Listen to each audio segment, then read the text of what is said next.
merci d'être resté.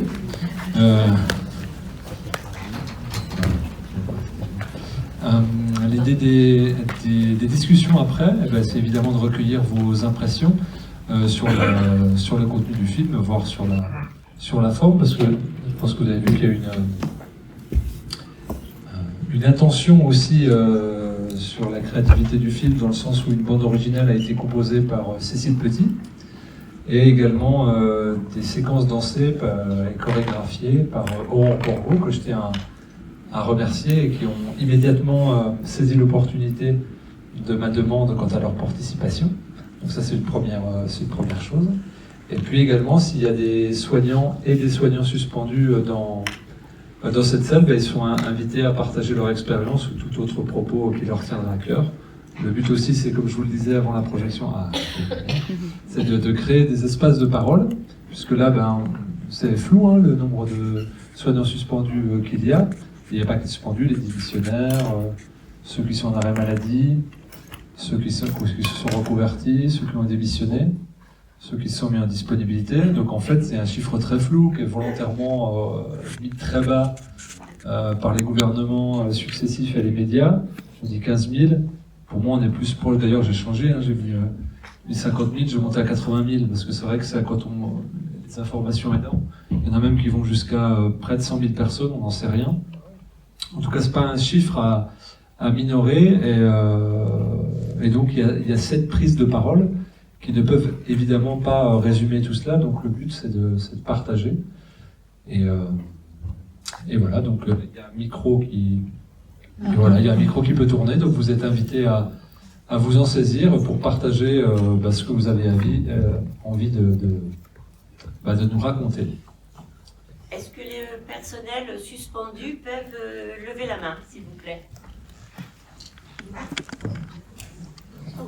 Merci à vous de votre présence.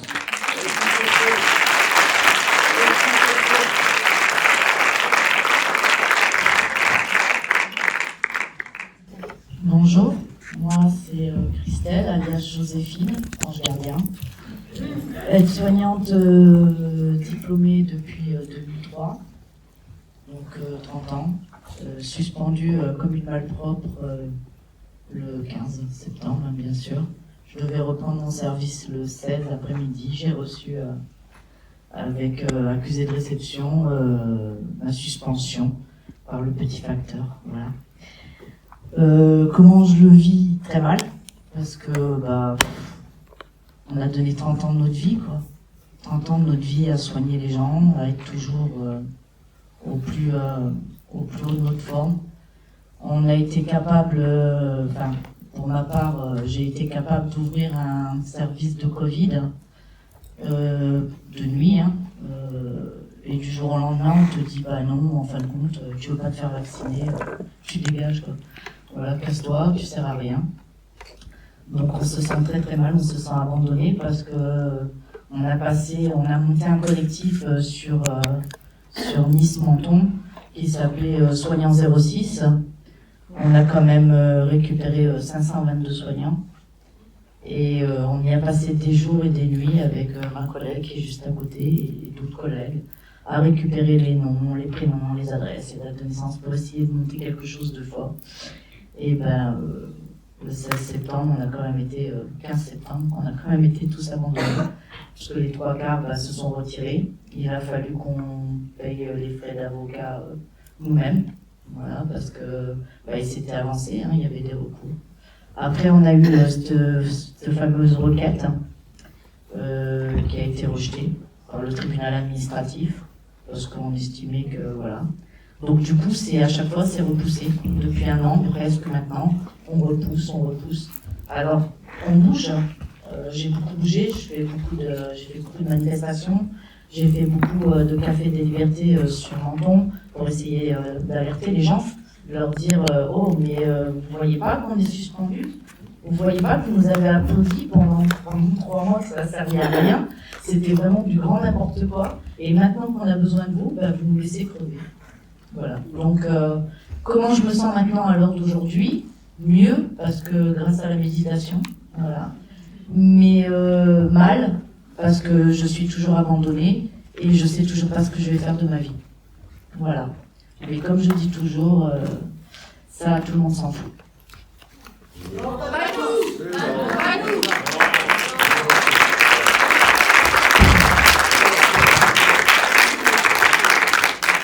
Merci beaucoup de ton témoignage et de ta sincérité. Évidemment que tu sais bien que tout le monde ne s'en fout pas, sinon tu ne serais pas là à être en lien. Par contre, le grand public, oui. Les médias, oui. La classe politique, oui, c'est certain. Je pense que le grand public, ce qui lui fait défaut, parce que dans ce que tu racontes, évidemment, il y a une immense manipulation émotionnelle, de dire applaudissez, injurier, cataloguer, en fait, c'est une transe hypnotique de longue durée qu'on vit, ou que certains subissent, et que du coup, évidemment, qu'il fallait qu'il y ait une omerta médiatique sur ton sort, comme celui de dizaines de milliers d'autres, pour qu'il n'y ait pas d'empathie, pour qu'il n'y ait pas de solidarité, et tu l'as très bien résumé, c'est-à-dire qu'au sein même de ta propre corporation, l'unité n'a pas été possible, donc elle n'est évidemment pas possible avec ceux qui pourraient en être étrangers. Donc ça, c'est important. C'est pour ça qu'il y a une double fin dans le film, quand Louis Fouché finit en disant l'important c'est le lien, qu'il le répète 2 fois, évidemment que c'est une solution et que toi tu trouves à travers la méditation le lien avec toi, tu restructures ensuite le lien à l'autre avec toutes les actions que tu peux faire. La manifestation permet les rencontres, mais évidemment aucune manifestation n'a jamais rien réglé. Par contre, eh bien oui, c'est un combat long, âpre, difficile, douloureux et parfois oui avec le sentiment qu'il est solitaire. Mais le but de faire ces projections, ces ciné-débats, des projections sauvages un peu partout, parce que là on se retrouve dans un débat, mais le film, on l'envoie à toute personne qui veut organiser une projection, avec ma maison d'édition. Donc justement, ça crée du lien pour sortir les soignants de la torpeur, de la douleur et de la sidération, puisque, eh bien, en multipliant les projections, j'ai beaucoup de témoignages, ou alors des gens qui ne peuvent même pas venir en projection, qui m'envoient des mails, qui me disent j'ai dû le regarder en 3-4 fois, et j'ai pris plusieurs jours avant de pouvoir écrire un mail. C'est-à-dire il y a une sidération totale. C'est-à-dire depuis 9 mois, il y a pause et la douleur, et c'est tout. Ah oui, parce que de toute façon, quand on voit des gens, moi j'ai fait court parce que voilà, sinon on pourrait aller encore bien plus loin que ça. Mais moi je sais que je rencontre beaucoup de gens. Des fois il y a des gens, ils me regardent, ils me disent oh mais ça suffit maintenant, va te faire vacciner. Non, je crois pas, non. Je crois que je vais te l'offrir. C'est mon cadeau de bienvenue et de bien-être. Parce que les gens ils comprennent pas. J'ai rencontré la directrice de l'hôpital où je travaille la semaine dernière. Sur le coup, je l'avais pas reconnue, donc je dis juste à ma collègue que je rencontre, qui me dit quand est-ce que tu reviens? Je lui dis bah t'as qu'à demander à ta directrice. Sur le coup, j'avais pas fait gaffe, mais elle était sur ma droite. Et puis je parle avec quelqu'un d'autre, on me dit tiens, la Palmosa est là aujourd'hui, parce que l'établissement c'est la Palmosa. La Palmosa est là aujourd'hui. Je fais comment ça, elle est là? Non, c'est bon, je fais plus partie vraiment de la Palmosa, quoi. Je suis un peu suspendue. Je dis non, mais il y a la directrice là-bas. Je dis ah, mais j'étais pas sûre.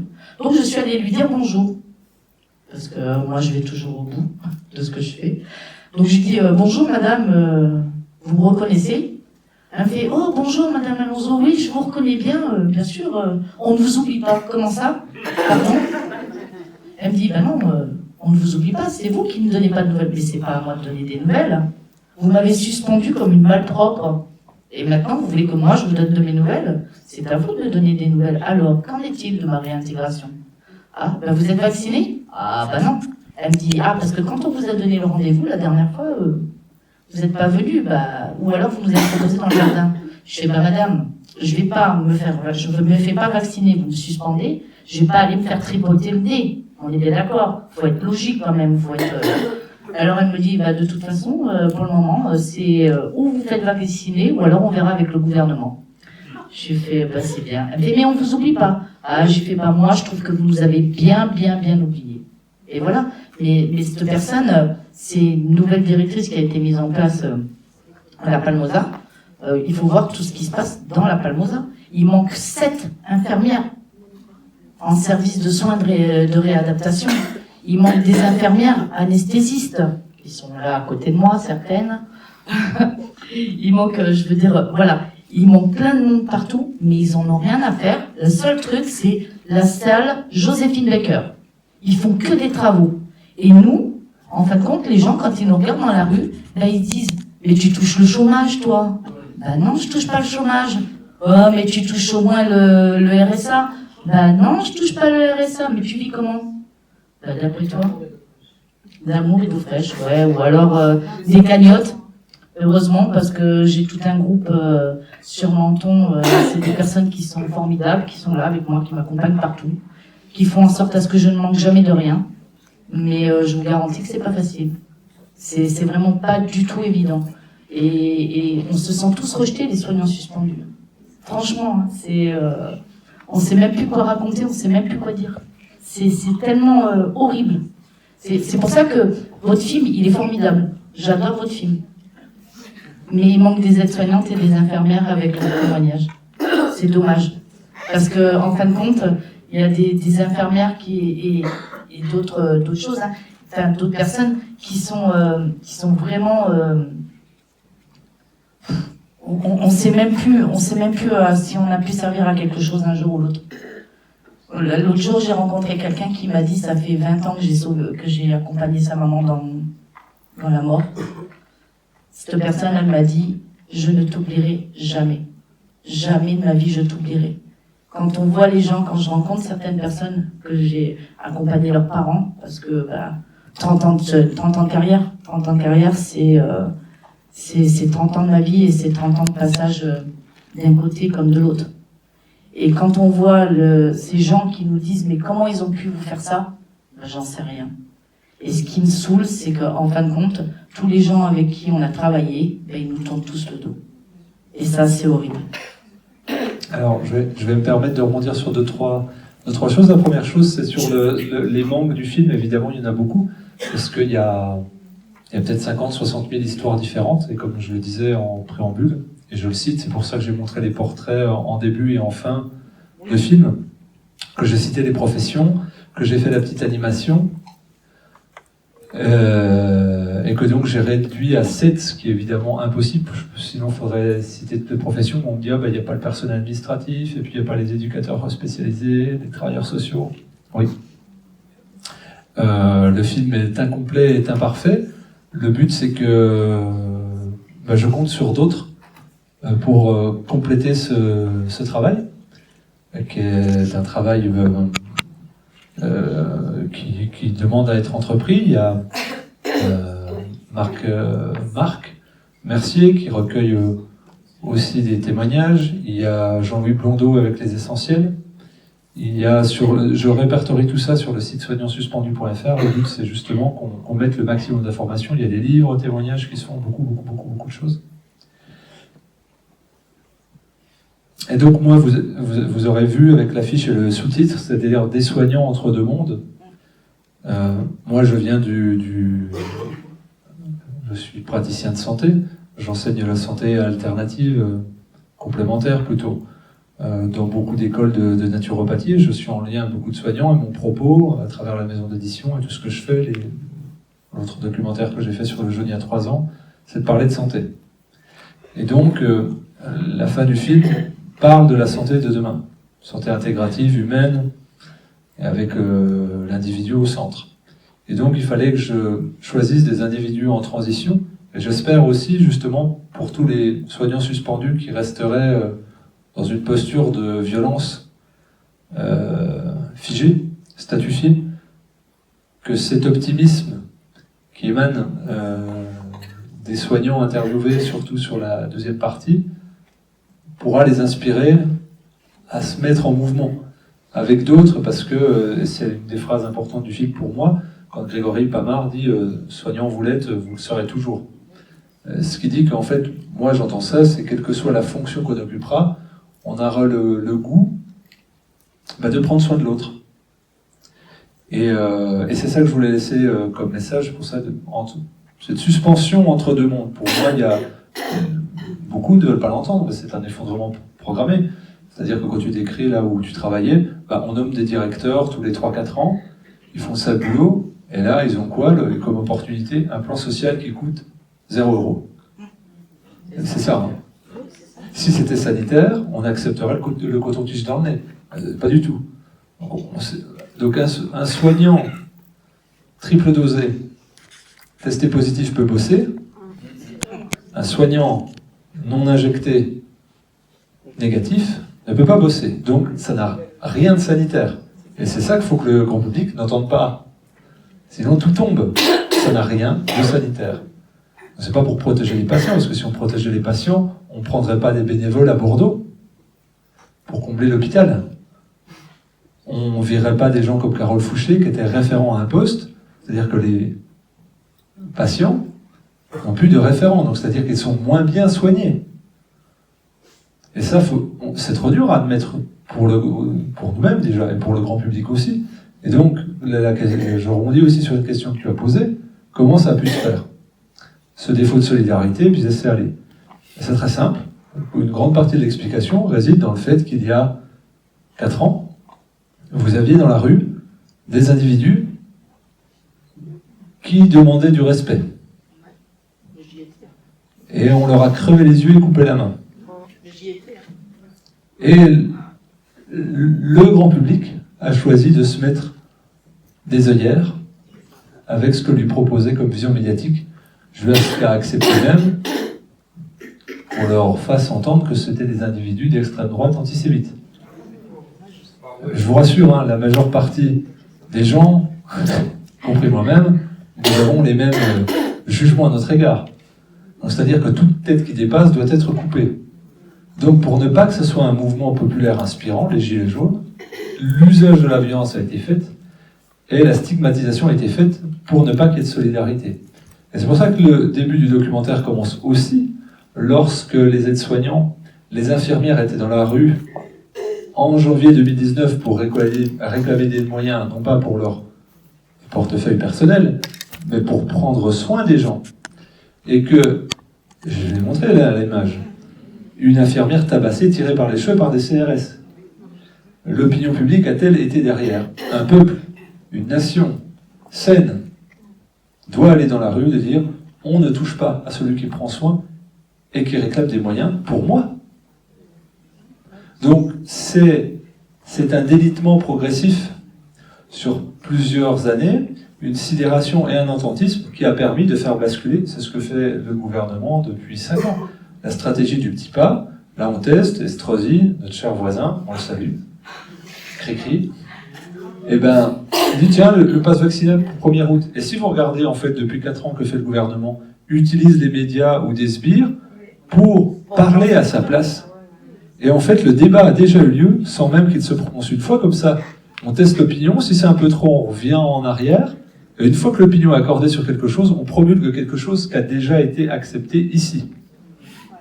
Et donc le sort des soignants suspendus a été décidé. Et il y a 4 ans. Il est possible qu'on manifeste de l'indifférence sur des individus en souffrance. Il suffit de les stigmatiser, les isoler et de dire qu'ils sont X ou Y chose. Et donc, aujourd'hui, notre défi à nous, c'est la mise en lien, la solidarité. C'est ce que disait Carole Fouché également, quand elle parlait de l'IHU Méditerranée et Marseille, en parlant de ses collègues. Si on refuse l'injection, ils ne vont pas fermer l'IHU. Quand il y avait 520 signatures, quand tu commences à aller avant 520, ça commence à causer. La peur, mais si cette solidarité, c'est dur de créer de la solidarité, vous le voyez, depuis 2 ans, tout le monde, c'est long, c'est dur, c'est âpre, mais en fait c'est tout le délitement sur 10, 20, 30 ans qui a rendu possible cette insertion d'une vision de société dégueulasse et profondément égoïste, alors que la plupart des individus ont envie de solidarité. Et sauf que c'était trop peu de temps pour s'organiser, pour rattraper tout le délitement. Et aujourd'hui, notre enjeu, je pense qu'on a tous un peu le même ici, je ne veux pas parler au nom de tout le monde, mais que ce soit les associations, le collectif Réinfo, le SLS, les raisons d'être du SLS, elles sont très claires. Et donc le film, c'est de réunir ça aussi, c'est on fait du lien, on fait de la solidarité, on fait esprit de corps, et on ne peut pas nous atteindre. Et donc, d'où le fait de multiplier les prises de la parole et les voix pour ne pas qu'on soit caricaturé. Louis Fouché ou moi-même, vous tapez nos noms sur Twitter, qu'est-ce qui sort? C'est extrême droite. Moi, on me dit que je suis racialiste et antisémite. Bon, je veux bien. Parce qu'on tente la caricature. Sauf que si on prend... Beaucoup de personnes prennent la parole, on va se dire, bah non, en fait, les soignants suspendus, ils sont pas... Non, c'est pas des anti-vax. La plupart des soignants, ils ont leur vaccin tous à jour. Et il y en a qui ont vacciné toute leur vie. Ça n'a rien à voir. Et là, le débat, je voulais faire une vidéo aujourd'hui, mais je ne l'ai pas faite, mais je vais peut-être la faire demain. C'est très intéressant, c'est que vous avez vu les médias. Ils disent, mais aux États-Unis, c'est dégueulasse, ils interdisent l'avortement. Et le droit au libre consentement et au respect de son corps. Ah, tiens, on peut faire le débat à un endroit, mais on ne peut pas le faire à un autre. Ça, c'est assez savoureux quand même. C'est-à-dire qu'on n'a pas le droit d'en parler pour l'injection. Par contre, quand il s'agit d'un phénomène extérieur où on peut faire les perles à morale pour la liberté, ah non, c'est mon corps, j'en fais ce que j'en veux. Ah non, mais l'injection, c'est pas pareil. C'est pas pareil. Donc il y a des débats interdits. Eh ben, ouvrons les débats, parlons. Et là, je pense que la porte est ouverte à... Il y a beaucoup de choses qui commencent à circuler, notamment sur des effets qu'on pourrait qualifier d'indésirables. Et là, il y a des gens qui fustigeaient les soignants, qui les qualifiaient d'égoïstes, de traîtres, de lâches. Ils disent, bah, en fait, la prochaine, je la ferai pas, quoi. Et donc là, cette solidarité avec les soignants encore en place, elle peut peut-être amener quelque chose pour transformer ce système-là par une vraie solidarité. Et à un moment donné, si les gens commencent à attendre 15 heures aux urgences, ben, peut-être que c'est eux qui iront dans la rue, par égoïsme, par pragmatisme et par opportunisme. Et ça sera peut-être de la fausse solidarité, mais on va se permettre de prendre ce qu'il y a à prendre.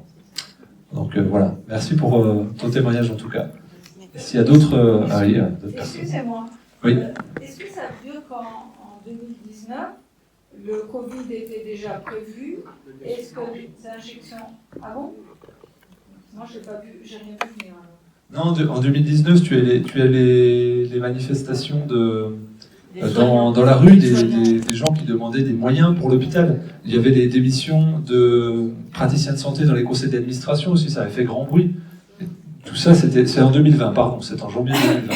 Je me trompe dans les dates. Non, par contre, ce qu'on peut dire, c'est que Moderna, qui n'avait jamais mis sur le marché aucun médicament, a réussi 11 jours après que le virus de Wuhan ait été séquencé à sortir un vaccin. Donc moi, je loue que des gens soient aussi performants, c'est-à-dire d'habitude, ils font entre 5 et 15 ans pour mettre un vaccin au point, et que là, Moderna, qui n'avait jamais réussi à passer les phases de test pour mettre un seul médicament sur le marché, eh ben, en 11 jours, ils avaient réussi à créer un vaccin. Donc je trouve qu'on a de la chance, dans cette crise, d'avoir des sociétés qui ont une capacité de réaction au service de l'humanité. C'est tout à fait prodigieux.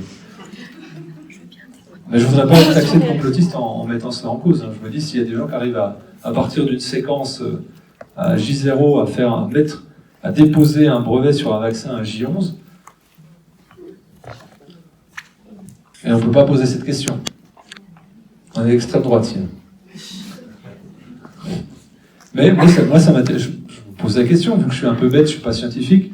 Je pose la question aux scientifiques, il n'y a pas de réponse. On me dit que je suis complotiste, donc je répète la question, je dis, faut vraiment qu'on m'explique, en fait. Et je demande à ce qu'on m'élève, mais on n'arrive pas trop à m'élever. Or, on dit que je suis mal élevé. Mais il y a quand même une grosse... Elle est intéressante, cette question. Ce serait intéressant d'y répondre. Là, ici. Je vais devoir partir, alors je fais juste un petit témoignage. Je suis médecin anesthésiste suspendu. J'ai été juste très choquée de la façon dont tout a été géré. Pour moi, c'était inacceptable de laisser les gens crever chez eux sans soins. C'était déjà une première chose.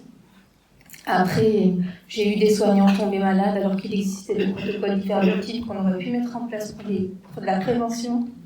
Il y a des gens qui sont encore malades 1 an après et qui sont plus capables de reprendre leur travail. Inacceptable aussi. Désolée, je suis très émue quand même. J'ai décidé en âme et conscience de ne pas mentir également, parce que je savais que c'était important de se positionner et que nous étions en fait la première ligne avant les enfants. Et ça, pour moi, c'était crucial. Il ne fallait pas laisser tomber. Voilà.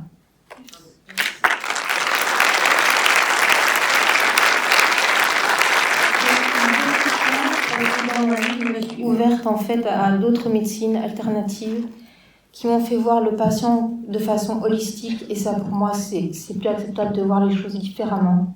C'est-à-dire qu'on est une personne, et même quand on est vieux, qu'on ne sait plus parler, qu'on bave, qu'on est dépendant, on a été quelqu'un pour la société, on a eu un travail, des enfants, on a donné de l'amour, et ça, il faut le concevoir de façon globale.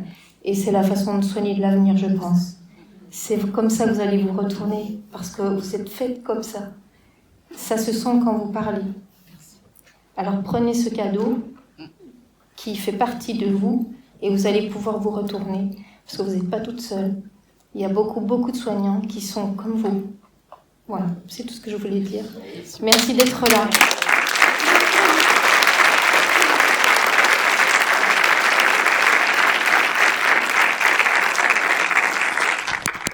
Vanessa.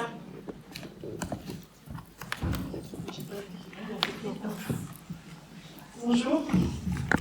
Tout d'abord, merci pour votre film que j'ai vu, c'est la deuxième fois que je le vois. Je me présente, je m'appelle Florence, je viens de Grasse. Enfin, je suis à Grasse depuis 2 ans, j'étais derrière Film Histoire. Ce que je voudrais dire, c'est. Bon, je ne suis pas dans le médical, hein, je suis juste dans une association qui date de 1954, qui est la NPLV, c'est-à-dire la Ligue nationale pour la liberté des vaccinations. C'est une association qui, je vais dire le mot battre, se bat, parce que se battre, c'est un mot négatif.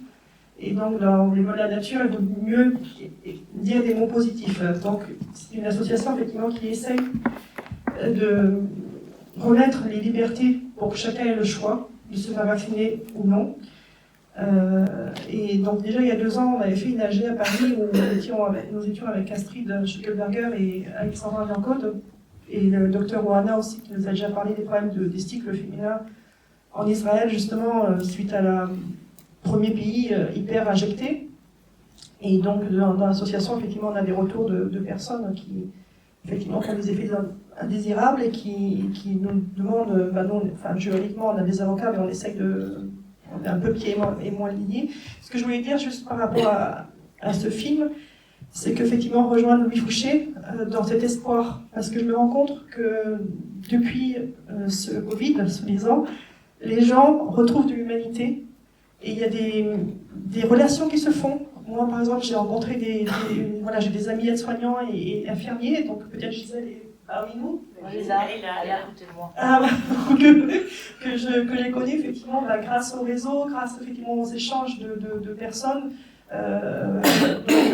Donc ça crée du lien. On se rend compte qu'on n'est pas seul.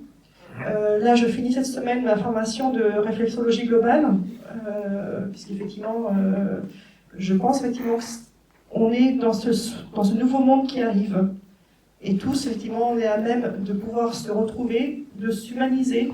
Et ce qui est arrivé, c'est une bonne chose, parce qu'effectivement, ça permet de remettre du lien, de l'humanité, et de se rendre compte, effectivement, qu'on a d'autres moyens de soigner, que l'allopathie, effectivement, n'est pas quelque chose de juste au regard de la nature, et qu'effectivement, l'homéopathie, les huiles essentielles, les soins sur les ondes réflexes du corps, tout cela en prenant en compte effectivement le côté, comme disait la dame, le côté holistique de la personne, ça c'est effectivement un monde meilleur pour effectivement déjà en premier garder son système immunitaire avec effectivement une bonne alimentation, une bonne respiration et avoir des pensées positives. Voilà, ça c'était mon petit témoignage. Voilà.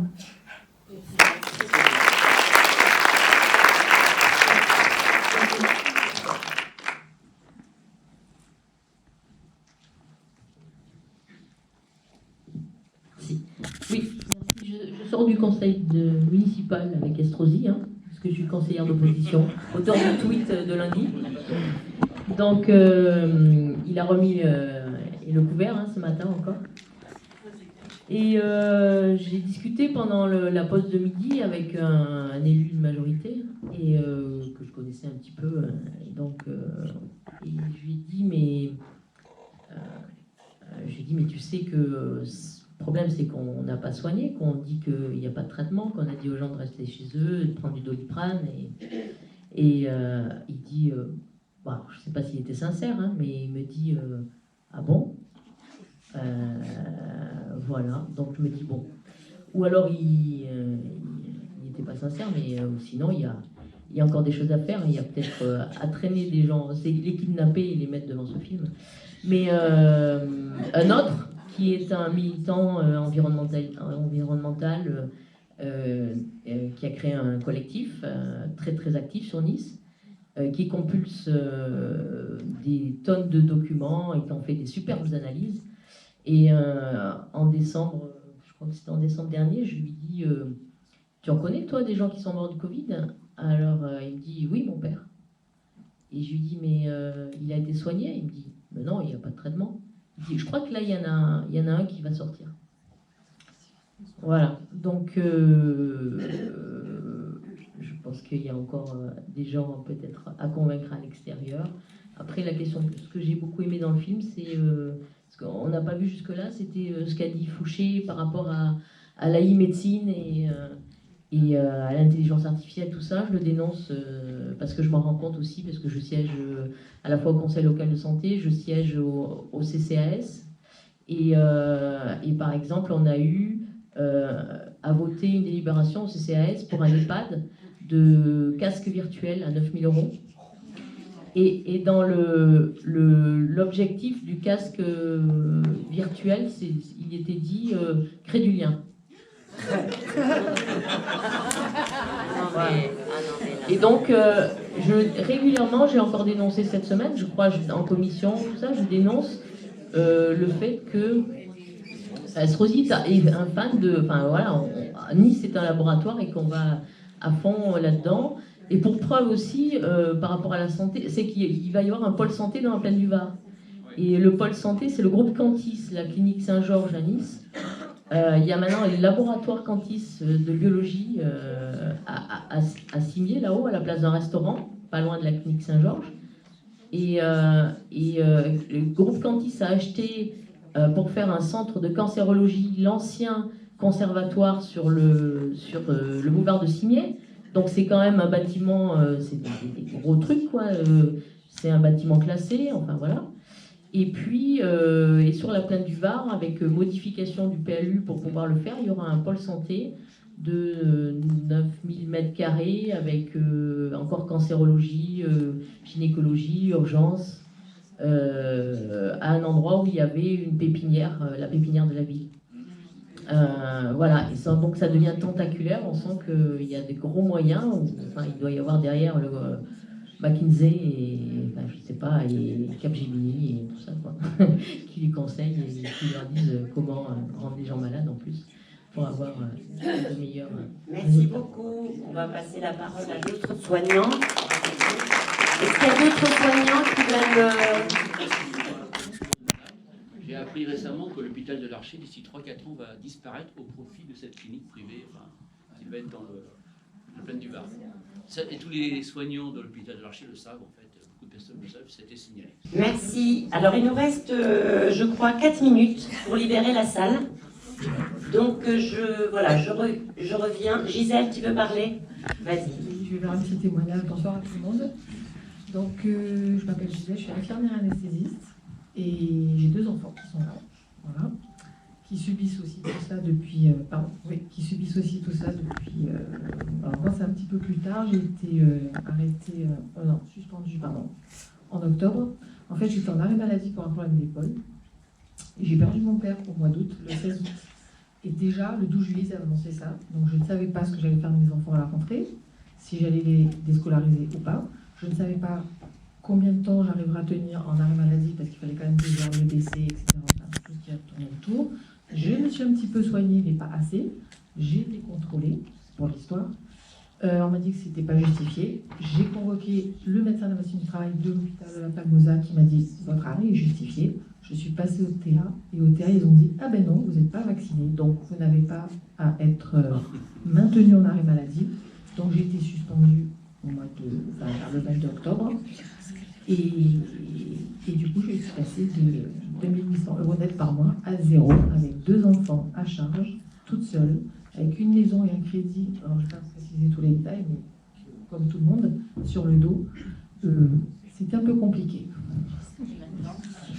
Alors maintenant, moi j'avais déjà envie d'arrêter ce métier depuis longtemps, depuis à peu près 4 ans, parce que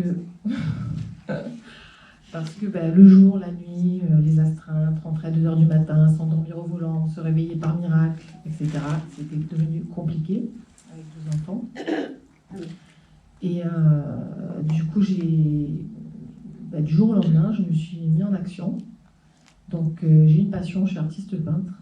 J'avais déjà exposé, vendu, etc. J'avais déjà fait pas mal de choses autour de ça. Donc j'ai dit, je ne sais plus comment c'est arrivé en fait, mais je me suis mis à faire des ateliers pour les enfants. Donc j'ai attaqué sur ça. Et du coup, de fil en aiguille, j'ai fait un salon d'entrepreneuriat féminin où on est venu me chercher pour faire du lait à la rentrée. Je ne vais pas dire où et comment, mais voilà, donc ça va se mettre en place à la rentrée. J'ai trouvé un travail là, il y a 2 jours, je commence la semaine prochaine, dans une station essence. Et oui, 2 jours par semaine pour compléter le reste. Et bon an, mal an, on va voir comment ça va se passer à la rentrée. Donc, mais je ne regrette absolument pas ma décision. Les gens que j'ai rencontrés dans la station, là, super gentils, adorables, et pourtant vaccinés, mais bon, ils n'ont pas réussi. Voilà. Donc, merci à Nadia qui est arrivée à un moment où c'était compliqué. En me mettant à mon compte en février, j'ai eu droit au RSA pendant 2 mois. Et comme j'ai commencé à avoir des revenus liés aux ateliers, on m'a suspendu le RSA. C'était, voilà, bref, compliqué, en plus de gérer le dossier. Enfin bon, voilà. Donc ouais, c'est épique. Mais je regrette pas. Voilà. Et on y arrive, on peut y arriver. Voilà. Merci Gisèle. Soutenez par Juste vous informer qu'il y a des gens qui sont vraiment isolés. J'ai un appel chaque semaine me disant qu'on ne connaît pas le syndicat. Le syndicat, vous avez sur Internet, Syndicat Liberté Santé, SLS. Là, vous avez par département les prénoms et les coordonnées des référents de chaque département. Tous les jours, chaque semaine, j'ai au moins une personne isolée qui n'est pas dans des collectifs et qu'il faut absolument informer. Il faut informer autour de vous parce que c'est pas possible. Une infirmière a dormi 3 semaines dans sa voiture. Quand elle m'a contactée, ça faisait 3 semaines qu'elle dormait dans sa voiture. C'est pas possible. C'est pas possible. Il faut vraiment parler, créer du lien, même des collègues, si vous n'avez pas trop de nouvelles, essayez de prendre des nouvelles parce que vraiment, c'est compliqué. Il y a des gens vraiment, la situation est très compliquée. Pardon ? Merci Gisèle. Donc il y a beaucoup de membres de Réinfo Covid 06 ici. 2-3 personnes ont proposé une chambre chez eux pour dépanner. Gisèle vient de proposer aussi. Voilà, c'est très important de se mettre en lien. On ne peut pas laisser des gens isolés. Nous avons à Covid Soins des médecins extraordinaires qui donnent leur temps, qui sont là pour aider aussi, informer de cette plateforme. Par contre, je veux passer un message. Nous sommes actuellement en pénurie de médecins, des patients, une recrudescence de Covid. On le sait, vaccinés, pas vaccinés. Et là, nous avons un grand manque de médecins. Si vous connaissez des médecins qui prescrivent, qui soignent, informez-nous. Mon adresse mail, nadiasudest@protonmail.com. nadiasudest@protonmail.com. Nous devons libérer la salle. Merci à vous tous. Merci d'être venus. Merci au cinéma Estrada de nous avoir accueillis. Merci beaucoup. Oui, un grand merci au cinéma d'avoir rendu cette projection possible et le débat derrière. Voilà, très heureux d'avoir participé. Je vous propose qu'on se retrouve à la sortie. Je crois que voilà, il y a quelque chose qui est prévu. Suivez le mouvement. Et tout de suite. Mesdames et messieurs, un dernier message pour des soignants qui ne pourront jamais passer dans des films, qui eux continuent de gagner de l'argent mais qui risquent la prison, que je ne peux même pas nommer. Ce sont ceux qui font des faux vaccins, qui se sont fait vacciner faussement, qui continuent leur travail dans l'ombre. Ces gens-là sont en danger et risquent la prison. Et personne ne pourra les représenter véritablement. Donc je voulais leur rendre un hommage, puisqu'ils sont absolument courageux et tout le monde les oublie.